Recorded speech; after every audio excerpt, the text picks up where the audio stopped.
Good morning po sa ating lahat. So, hayaan niyo po akong basahin muna ang teksto. Lucas chapter 23 verse 39 to 43. Tinuyarin siya ng isa sa mga salaring nakapako sa tabi niya. Hindi ba ikaw ang Kristo?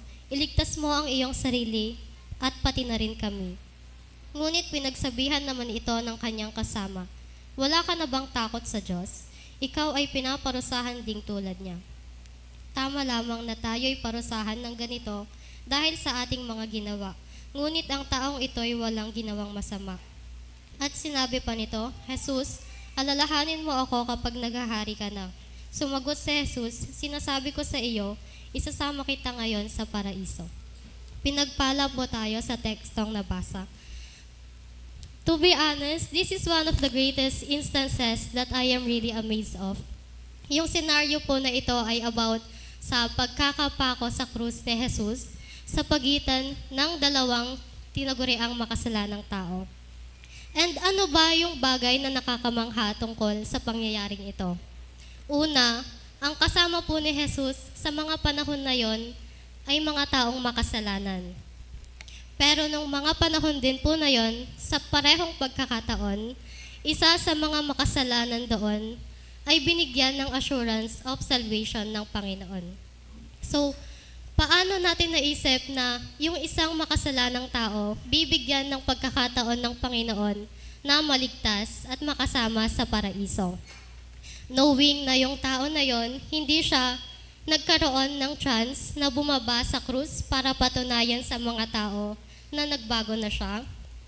Kasi noong mga panahon po na yon, ang pagkakapako sa krus ay isa sa mga pinakamabigat na kasalanan. Ibig sabihin, makasalanan kang tao. Pero yung tao na yon, binigyan siya ng pagkakataon ng Panginoon na makasama siya sa paraiso kahit na siya ay makasalanan.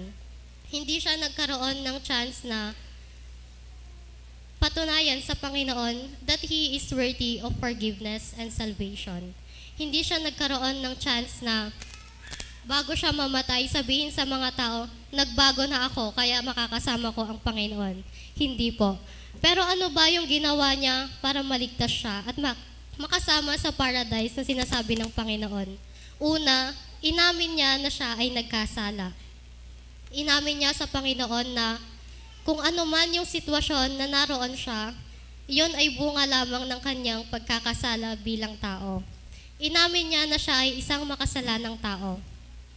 Pangalawa, naniwala siya na ang kasama niya ng mga oras na yon ay ang Mesayas.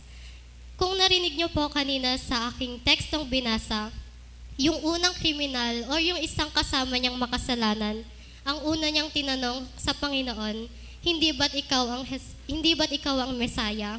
Bakit hindi mo kami iligtas at ang iyong sarili? Pero itong isang makasalanan na to, he knows that he is talking to the Messiah. He knows na ang kausap niya ng mga oras na yon ay ang Panginoon. Pangatlo, nagkaroon siya ng tiwala sa Panginoon na siya ang makakasama niya sa paraiso. Although hindi niya sinabi sa Panginoon na, Lord, isama mo ako sa paradise. Hindi. Ang sinabi niya lang, Panginoon, alalahanin mo ako kapag nandoon ka na sa paghahari mo. Dahil alam niya na siya ay makasalanan, dahil alam niya na siya ay may pagkakasala, hindi niya hiniling sa Panginoon na isama siya sa paradise.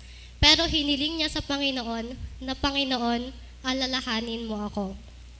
And kung alam man po natin na ang layunin ng Panginoon ay ang maligtas tayong lahat, dalawang tao lang po or dalawang bagay lang po yung maaaring makatulong sa atin para ma-receive yung salvation mula sa Panginoon.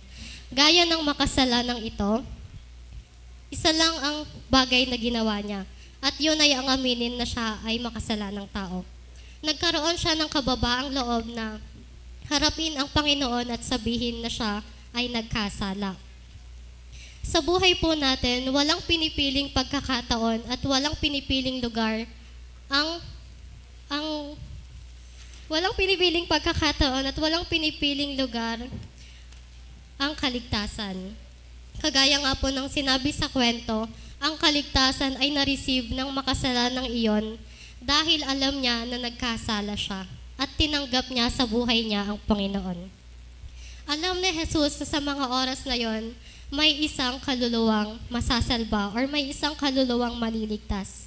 Kaya ang kaligtasan ay naghihintay sa kahit na sino, kahit saan mang dako. Dahil ang kailangan lang nating gawin ay kilalanin natin ang Panginoon. Ang kailangan lang nating gawin ay kilalanin natin siya bilang Diyos. Ang Diyos ay naghahangad na mapuno ang paraiso na kanyang inihanda bilang tahanan ng mga taong tumatanggap sa Kanya bilang tagapagligtas. Let us be with Him in paradise, si Kristo higit sa lahat.